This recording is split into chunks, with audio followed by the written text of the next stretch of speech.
Lingkungan hidup di Lumajang, Jawa Timur terus diselidiki oleh Polres Lumajang. Guna mengungkap otak pembantaian, polisi memeriksa 18 tersangka secara maraton. Duka mendalam dialami keluarga korban karena korban merupakan tulang punggung keluarga.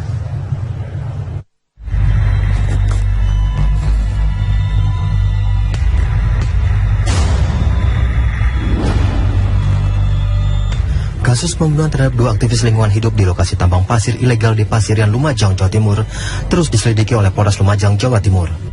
Puluhan personel gabungan Polri, TNI, dan Satpol PP disiagakan di lokasi kejadian, tempat tinggal para korban, dan ke-18 para tersangka lainnya yang masih ditahan, karena kondisi di lapangan masih memanas.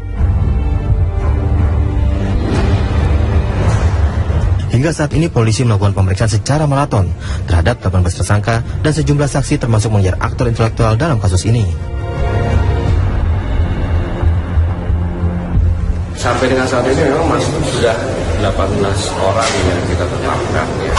Kapan mungkin ini akan bertambah lagi, tapi nanti kita tunggu berapa banyak ya untuk mengungkap ya aktor intelektualnya tersebut siapa.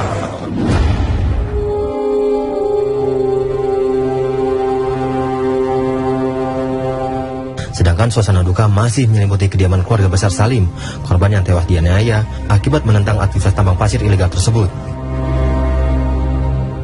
Keluarga terutama putra kedua korban, Dio Eka Saputra, masih syok karena dirinya melihat dengan mata kepala sendiri bagaimana sang ayah diseret dan dianiaya secara keji hingga tewas oleh sejumlah anggota kelompok pro tambang.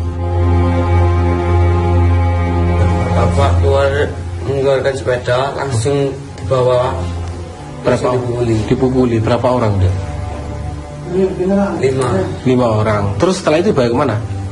Setelah itu dibawa sambil dipukuli, Pak. Diseret gitu. Dibawa kemana deh? Ke Gandok ya, Pak. Ke Balai Desa.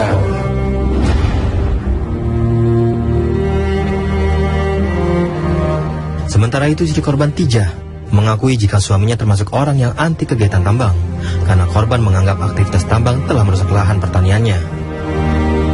Gara-gara pulau sawit dirusak, Pak, nyapak ini, Pak. Dirusak buat apa, Bu? Di bermaunya ku jarene katanya digawe wisata. Makanya diakali, Pak, didol pedine nyapa tinggi yo. Keluarga berharap polisi segera mengungkap aktor intelektual pembunuhan korban serta menghukum para pelaku dengan hukuman mati.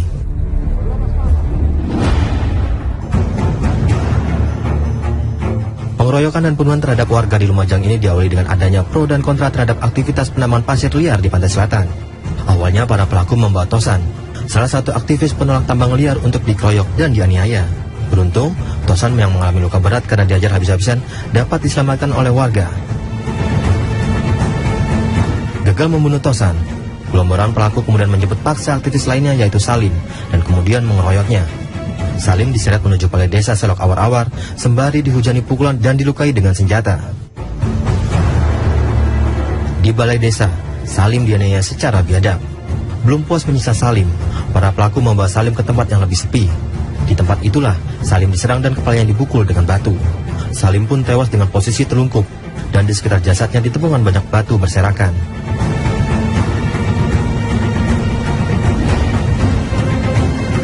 Penambangan pasir pantai selama ini banyak diprotes karena memang merusak lingkungan dan ekosistem.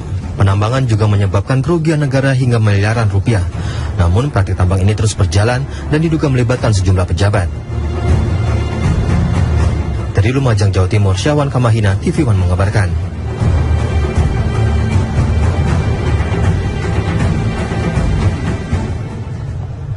Hari ini Polres Garut melakukan rekonstruksi kasus pembunuhan asisten Direktur XL di kamar hotel Cipaganti dan disaksikan oleh jaksa, kuasa hukum korban serta tersangka, dan tersangka pun pembunuh Hargiantara atau lebih dikenal Rian memperagakan lebih dari 20 adegan. Di kamar nomor 5 Hotel Cipaganti inilah korban diduga dibunuh tersangka AW. Pelaku memperagakan ketika masuk kompleks hotel bersama korban menggunakan mobil milik korban, kemudian adegan menelpon, dan setelah korban serta dirinya masuk ke dalam kamar hotel nomor 5 Cipaganti, korban pun dibunuh AW. Reka adegan kasus pembunuhan Rian mendapatkan pengawalan ketat dari kepolisian lengkap dengan senjata laras panjang. Hal itu dilakukan bertujuan agar tidak terjadi kericuhan. Tersangka AW terancam pasal pidana berlapis dengan ancaman hukuman mati.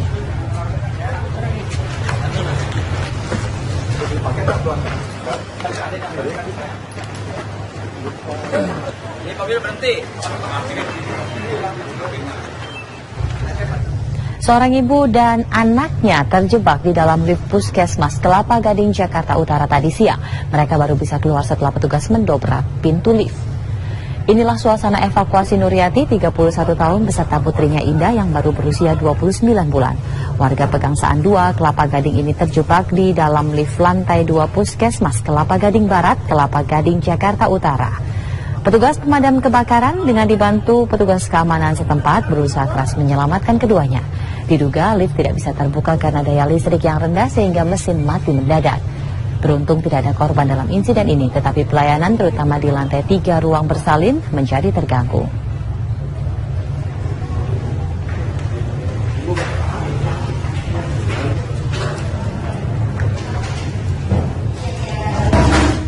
Hingga hari ini Polres Metro Jakarta Utara masih menyelidiki kasus pencurian mobil oleh pria yang mirip pesulap limbat. Sebanyak 6 orang saksi diperiksa polisi termasuk pria yang mirip limbat.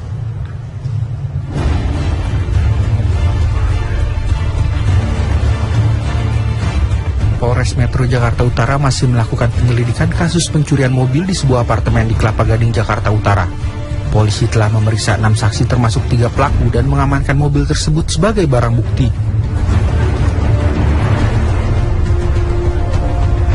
Sebelumnya, seorang yang mirip dengan pesulap limbat dan 2 rekannya dilaporkan seorang pengusaha ke polisi karena dituding telah mencuri sebuah mobil.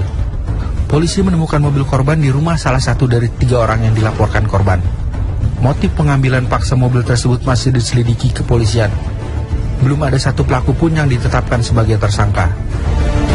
Laporan itu kita tindak lanjuti dan kendaraan ini kemudian kita sita dari salah satu daripada yang dilaporkan.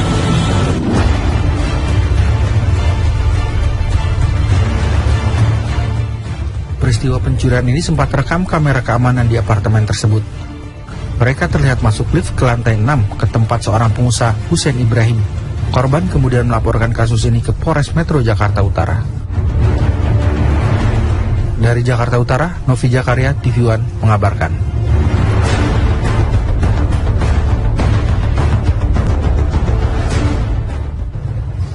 Menteri Agama Lukman Hakim Saifuddin menjelaskan sulitnya proses identifikasi jamaah haji Indonesia yang menjadi korban tragedi Mina. Kabarnya sesaat lagi. Beberapa menit. Penyelenggara pun mengizinkan masuk ratusan penonton yang tidak memiliki tiket guna mencegah kembalinya kericuhan terjadi.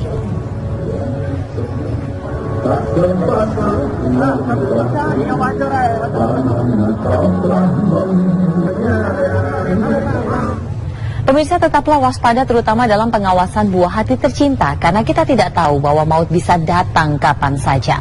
Di Aceh, seorang siswi sekolah dasar tewas dikeroyok teman-temannya.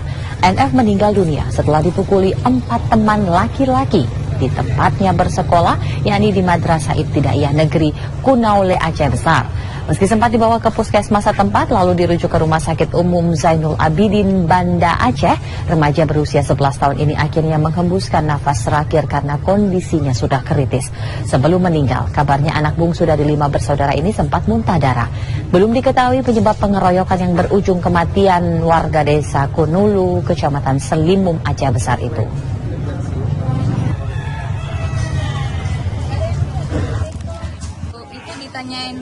Ditanya sama apa?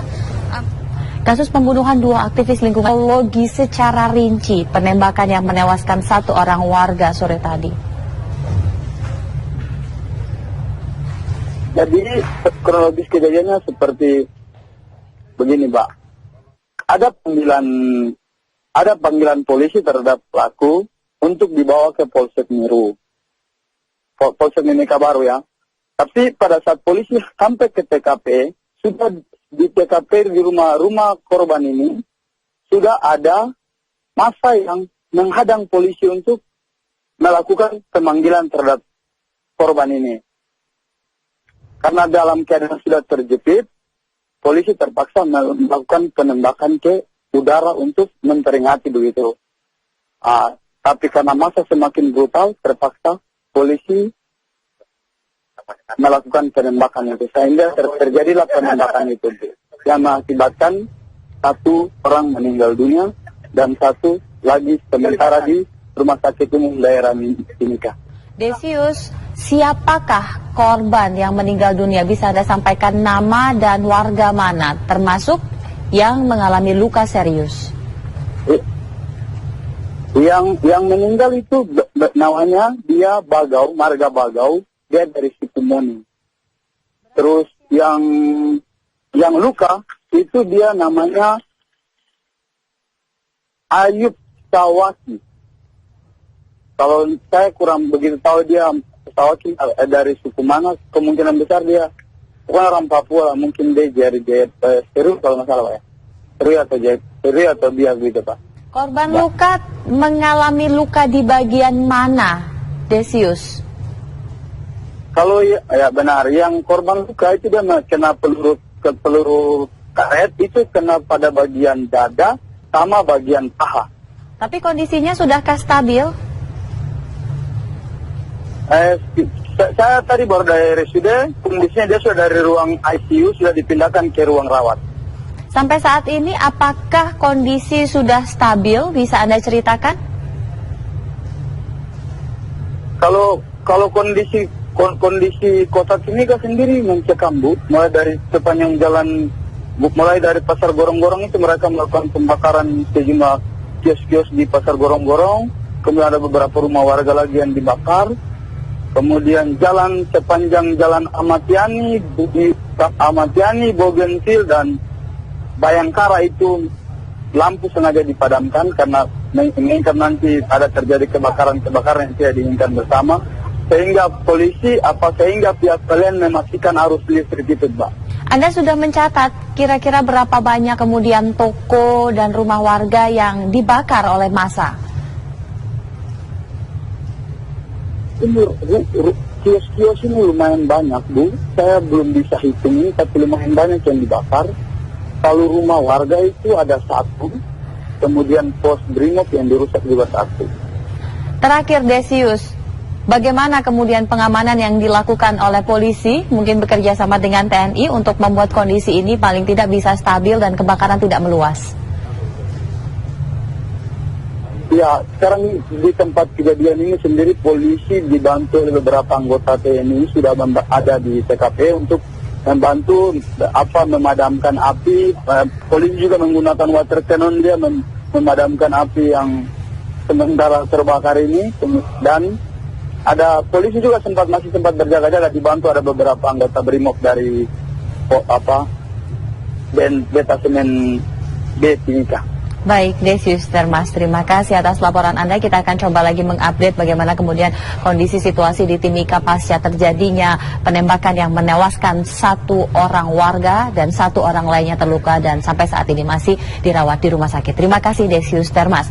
Pemirsa, konser Iwan Fals di Stadion Sepak Bola Manggemachi, Bima, Nusa Tenggara Barat diwarnai kericuhan. Sejumlah penonton yang tidak memiliki tiket memaksa masuk dengan mendobrak pintu stadion ketika konser.